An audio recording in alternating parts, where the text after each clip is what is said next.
Assalamualaikum warahmatullahi wabarakatuh. Alhamdulillahi nasta'inuhu wa nastaghfiruhu wa na'udzu billahi min syururi anfusina wa min sayyiati a'malina. May yahdihillahu fama mudilla lahu wa may yudlil fala hadiyalahu. Asyhadu an la ilaha illallah wahdahu la syarikalah wa asyhadu anna Muhammadan abduhu wa rasuluh la nabiyya ba'dah. Allahumma sholli wa sallim ala sayyidina Muhammadin wa ala alihi wa sahbihi ajma'in. Amma ba'd. Perkenalkan, nama saya Aulia Dini Maharani, kelas 8 Ibnu Sina.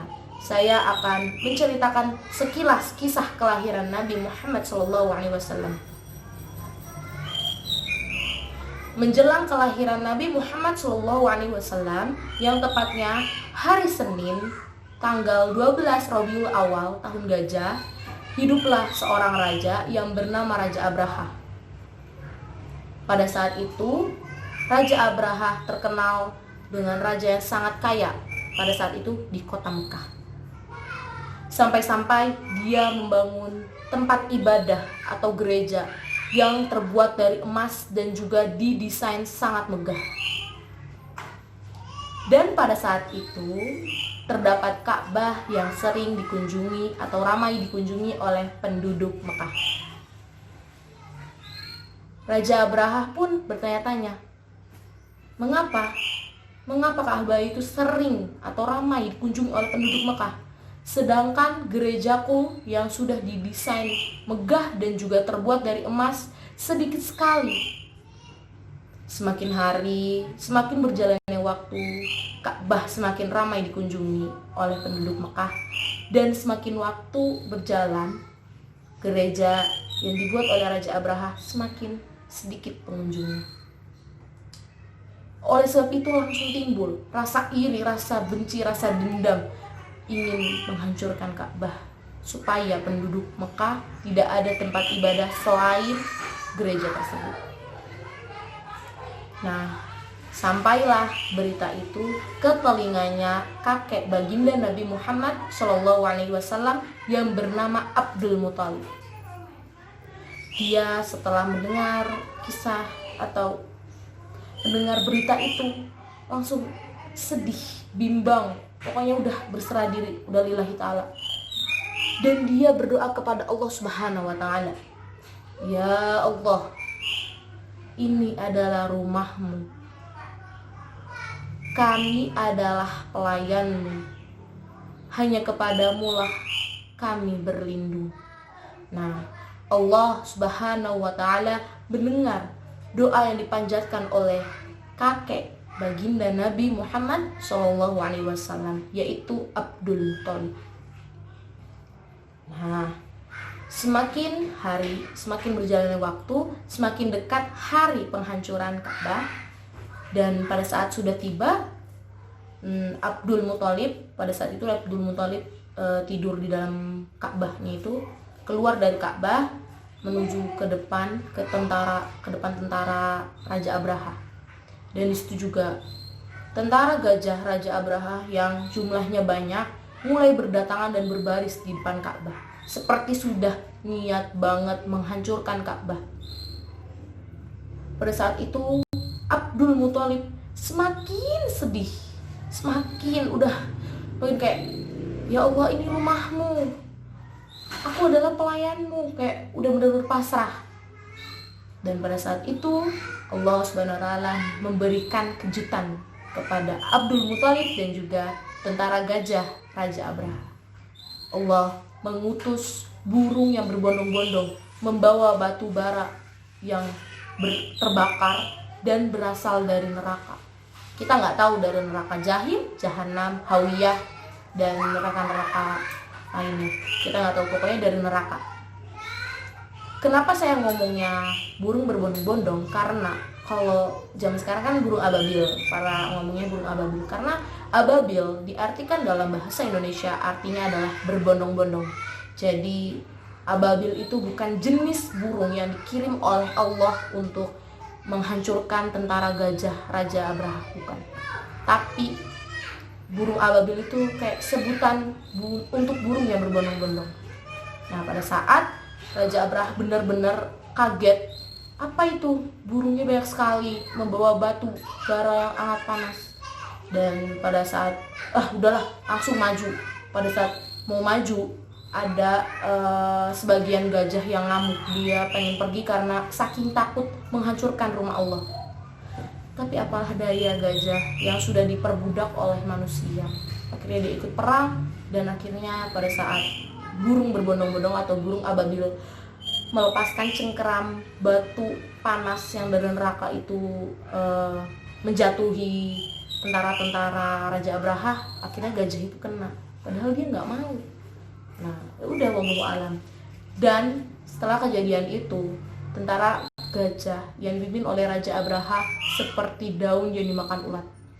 Tahu kan daun yang dimakan ulat pasti bolong-bolong. Nah, seperti itu. Bisa dibayangkan kan?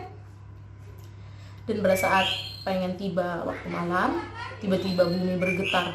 Bumi berguncang sangat keras sehingga membangunkan Bani Israel yang sedang tidur. Bani Israel itu lagi tidur mungkin karena getarannya sangat kencang ya. Salah satu Bani Israel itu terbangun dan membangunkan teman-teman yang di sampingnya. Akhirnya mereka terbangun dan membuat kebisingan. Mereka melihat langit sangat cerah, bintang-bintang berkelap-kelip sehingga cahayanya itu menerangi seluruh kota Mekah, penjuru Mekah. Nah, dia kaget, makanya membuat kebisingan, dan pemimpin Bani Israel itu terbangun dan dia marah kan. Pukuli dia, semua dipukuli. Nah, pada saat itu pemimpin Bani Israel itu melihat langit menderang sekali. Dia langsung kaget, shock, terharu. Akhirnya dia langsung naik ke bukit. Dia bilang, "Ya Tuhan, apakah Engkau akan mengirim utusan kepada kami untuk memerdekakan kami, untuk membimbing kami ke jalan yang benar?" Gitu-gitu. Pokoknya dia terharu, maha suci ya Tuhan. Pokoknya dia udah memuja-muja Tuhan. Dan pada saat itu juga patung atau berhala-berhala yang ada di dalam Ka'bah roboh semua, nggak ada yang tersisa. Abdul Muthalib terbangun pada saat lagi tidur di dalam Ka'bah itu. Dia turun dari tangga, semua berhala jatuh. Dia kayak gini, mojok di dinding. Dia langsung keluar dari Ka'bah dan menuju ke rumahnya Aminah. Pada saat ingin menuju rumah Aminah, dia melihat sumur Zam-Zam, airnya mengucur keluar sehingga menyebabkan banjir. Dan dia aneh, terus dia melihat langit sangat terang. Terus mungkin dia udah merasa akan ada utusan gitu ya. Kira dia langsung lari ke Aminah. Benar, ternyata cucunya melahir. Dan dia udah tahu cucunya akan kelak menjadi utusan. Kayak dia langsung terharu, dia nangis bahagia ya.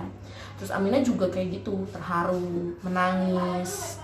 Tapi dia senang-senang sedih. Karena kenapa? Senangnya dia akan melahirkan seorang anak, dan sudah dikasih tahu anaknya itu pasti laki-laki. Terus sedihnya itu tidak ada yang menemani dia untuk bersalin. Tetapi Allah tidak tinggal diam. Allah mengiring atau mengutus 4 wanita yang menemani Aminah selama dia bersalin. Yang pertama, Asiyah istri Fir'aun.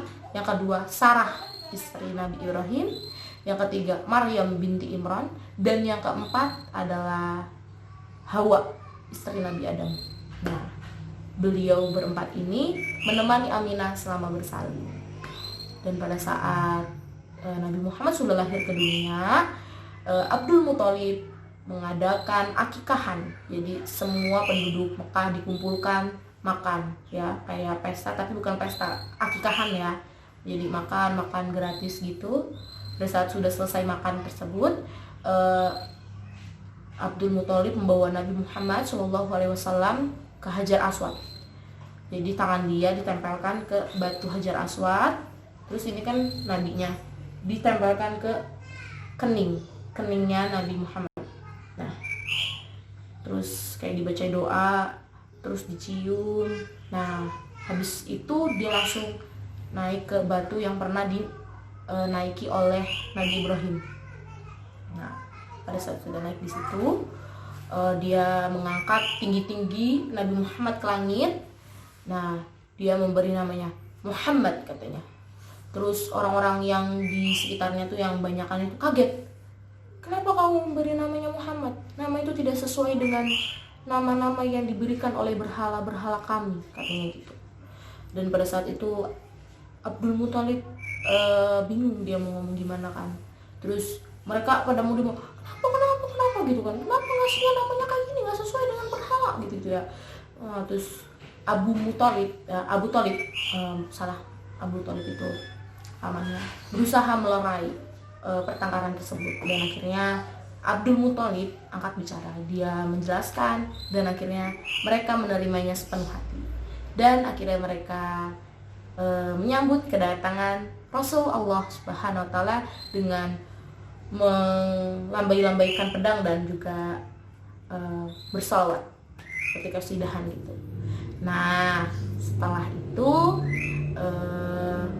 tiba-tiba Halimah As-Sa'diyah ya yang menyusui Nabi itu habis berjalan jauh dari gurun itu, terus dia istirahat dulu di kota Mekah. Pada saat itu dia lagi minum ya, pada saat lagi minum untanya lepas. Nah, akhirnya dia gak mau kayak kaget langsung lari gitu ya. Pas langsung lari tiba-tiba untanya itu berhenti di depan rumahnya Rasulullah SAW. Terus Halimah itu mengetuk, kayak kan mereka belum tahu assalamualaikum, jadi mereka mengetuk misi gitu kan, kayak pengen ngambil untanya. Terus di situ Aminah melihat, dan Aminah udah silakan masuk gitu kan. Terus dijamu dengan makanan, mereka makan bareng-bareng. Dan pada saat itu juga Halimah membawa anak, jadi digendong di belakangnya gitu, kayak membawa tas gitu, tapi sebenarnya bukan tas anaknya. Pada saat lagi makan, terus kata Halimah dia pengen membalas budi Aminah tersebut. Akhirnya dia memutuskan untuk menyusui Nabi Muhammad SAW. Dan pada saat Nabi Muhammad SAW dibawa ke kampungnya Halimah ya, sebenarnya sih di kampung Halimah itu lagi kemarau panjang ya. Pada saat Nabi Muhammad SAW sudah tiba di kampung Halimah, tiba-tiba turun hujan, turun rahmat di semuanya. Pokoknya udah nggak bisa diucapin lagi, banyak sekali rahmat yang diturunkan oleh Allah di desa tersebut. Nah, udah berjalannya waktu, Nabi Muhammad tumbuh besar, dan di situ juga dia mengembala ya pada saat itu. Pokoknya dia menghabiskan masa kecil dia bersama Halimah As-Sa'diyah. Dan pada saat itu Nabi Muhammad SAW sedang mengembala. Tiba-tiba ada dua orang ya, dia putih sekali ya, bercahaya, terus memakai baju putih. Dia membawa Nabi Muhammad SAW ke suatu tempat dan dibedah dadanya untuk dibersihkan hatinya. Oh, ini ada noda hitam, ini adalah sifat-sifat buruk setan, karena dibersihin, pokoknya dibersihin sampai sesuci-sucinya, terus ditaruh lagi, terus pokoknya jadi seperti semula, jadi kayak gak kelihatan habis dibedah. Dan akhirnya Nabi Muhammad SAW dibawa lagi ke tempat dia mengembala itu, dan Halimah As-Sa'diyah kan khawatir ya, terus dia langsung tuh, kamu kemana aja gitu kan. Terus katanya, tadi aku diajak sama dua lelaki ke suatu tempat, pada saat itu aku udah gak tahu apa-apa lagi, katanya Nabi Muhammad gitu. Terus Halimah kan takut ya, akhirnya dia udah yuk pulang. Nah, pulang udah. Nah, terus pada saat sudah gede akhirnya dibawa ke Aminah. Pada saat mau dibawa ke Aminah juga itu Halimah sedih sekali, kayak udah nganggep Nabi Muhammad tuh kayak anaknya sendiri, karena udah berbakti, udah pinter, pokoknya gak ada yang kurang lah ya. Dia udah sedih itu. Pada saat itu Nabi Muhammad diantar oleh suaminya Halimah, dan Halimah itu gak ikut. Nah, pada saat sudah jauh, Halimah mengejar, jangan pergi gitu. Nah, terus Halimah di situ terjatuhkan di padang pasir itu. Dia sedih, dia nangis gitu. Dan pada saat sudah tiba di kota Mekah tapi belum tiba di rumahnya Aminah, Nabi Muhammad tuh pada saat di perjalanan tuh kayak gini terus. Nah, kayak gitu terus. Jadi pada saat nggak tahu kenapa pas udah di depan Ka'bah itu dia kayak ngintip sampai mana gitu kali ya, ngintip dia kayak gini. Terus dia melihat batu yang sangat berkilau. Jadi tahu kan Ka'bah itu dulu tuh cuma hanya batu bata gitu ya. Tapi pada saat Nabi Muhammad ngintip itu kayak emas. Nah kayak gini, terus batu itu kayak memanggil namanya kayak Muhammad, Muhammad gitu. Nah Nabi Muhammad kan nggak tahu, nggak kenal siapa sih yang manggil gitu kali ya. Akhirnya dia langsung takut, dia menutup kayak. Nah pada saat itu pas dia buka lagi, tiba-tiba sudah sampai di rumahnya Aminah. Nah dikasihlah Nabi Muhammad ke Aminah. Dan pada saat itu juga Aminah sedang mau berziarah ke makam suaminya yaitu Abdullah dan ayahnya Nabi ya. Nah terus pada saat sudah di kampung disambut oleh keluarga dari Abdullah, sukacita disambut. Pada saat sudah mau pulang lagi, pas banget di desa Abwa ya, itu Aminah jatuh sakit dan akhirnya meninggal. Pada saat meninggal itu Nabi Muhammad SAW sedih dia, Uma kayak digini-giniin gitu ya, kayak di Uma kayak bangun gitu kan. Ya gimana lagi, alam sudah meninggal jadi tidak bisa bangun lagi. Akhirnya dia pada saat sudah pulang dari kampung Abwa itu, dia diasuh oleh kakeknya. Pada saat itu dia diajari gimana secara tawaf gitu kan, diajari. Terus pada saat lagi tawaf itu kakek tiba-tiba sakit terus jatuh, terus akhirnya sama orang yang lagi tawaf itu diangkat dibawa ke rumahnya dan meninggal ternyata, wallahu alam. Nah terus akhirnya diasuh oleh Abu Thalib, pamannya. Dan pada saat itu juga Abu Thalib sudah menganggap Nabi Muhammad itu seperti anaknya sendiri, jadi disayang, pokoknya diajari berdagang, bala. Dan pada saat pengen berdagang ke negeri Syam ya, dia kan membawa kuda, dan pada saat itu juga Nabi sudah diajari berkuda, jadi dia udah bisa sendiri. Dan pada saat dia berkuda itu, pada saat sudah mau hampir mau sampai ke desa negeri Syam itu, ada sebuah gereja ya, gereja Katolik gitu, dan disitu juga ada pendeta itu melihat kok ada awan yang bergerak gitu ya. Pas dilihat ada segerombolan berkuda. Nah itu kan ini pasukannya Nabi Muhammad buat berdagang gitu kan. Nah ternyata dia juga udah tahu tuh kalau ada yang kayak gitu pasti ada utusan Allah gitu kan. Benar, ternyata dia soalnya punya buku kitab gitu loh yang udah nulis ramalan kalau akan ada utusan lagi, terus nanti dia akan dinaungi atau dilindungi oleh awan di sepanjang jalan, jadi biar dia nggak kepanasan terkena sinar matahari. Pada saat dia sudah mau hampir sampai di negeri Syam itu, sama pendetanya disuruh berhenti dulu, disuruh masuk, dijamu, disuruh makan dulu, kudanya diistirahatin. Terus Nabi Muhammad diajak masuk. Pada saat diajak masuk berkilau semua, pokoknya seluruh istana berkilau semua, terus wangi harum gitu. Terus Abu Thalib dan pendeta itu berbicara sedikit-sedikit, ini ponakan kamu adalah utusan gini, kamu harus berhati-hati, kamu harus benar-benar ekstra menjaganya karena dia akan caci, dia akan dihina gini-gini, karena kan itu udah udah kodratnya utusan, harus dihina-hina. Tapi ini beda lagi Nabi Muhammad itu, jadi dia seorang utusan juga pemimpin manusia menuju Allah. Nah terus pada saat itu kan Abu Thalib takut hal itu akan terjadi karena pendeta kan pada saat itu Abu Thalib juga kan bukan orang Islam, jadi dia percaya aja sama pendeta. Mungkin dia orang Kristen, mungkin kayak pada saat itu dia percaya dengan pendeta. Akhirnya mereka memutuskan untuk pulang kembali ke kota Mekah. Sekian kurang lebihnya mohon maaf. Sekian kisah atau sekilas kisah kelahiran Nabi Muhammad SAW yang bisa saya sampaikan. Kurang lebihnya mohon maaf, jika ada kesalahan kata mohon diampuni dan mohon diterima ya. Billahi taufiq wal hidayah. Wassalamualaikum warahmatullahi wabarakatuh.